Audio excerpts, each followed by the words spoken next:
The overall goal of this procedure is to generate inducible localization and affinity purification, or lab-tagged stable cell lines, for investigating protein function, spatiotemporal localization, and protein interaction networks. This method can help answer key questions in molecular and cell biology related to protein function, protein cell cycle subcellular localization, and protein interactions. The main advantage of this method is that it is amenable to high-throughput analysis of groups of proteins and can be used to dissect the protein components of biological pathways.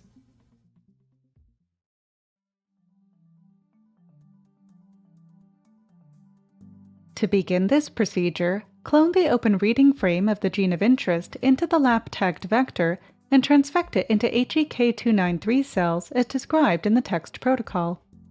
1 day post-transfection, replace the -TET DMEM F12 media with fresh media.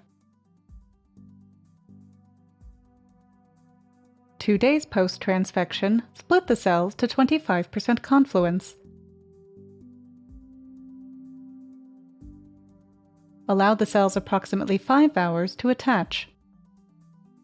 Then, add hygromycin-containing -TET DMEM F12 media at the predetermined concentration. For HEK293 cells, use 100 micrograms per milliliter hygromycin. Replace the media as needed until distinct cell foci appear that resemble opaque spots against the transparent plate. Add 20 microliters of trypsin on top of each cell foci and pipette up and down 2 times with a 200 microliter pipette tip. Transfer the cells in a 24-well plate and expand the cells by continual growth.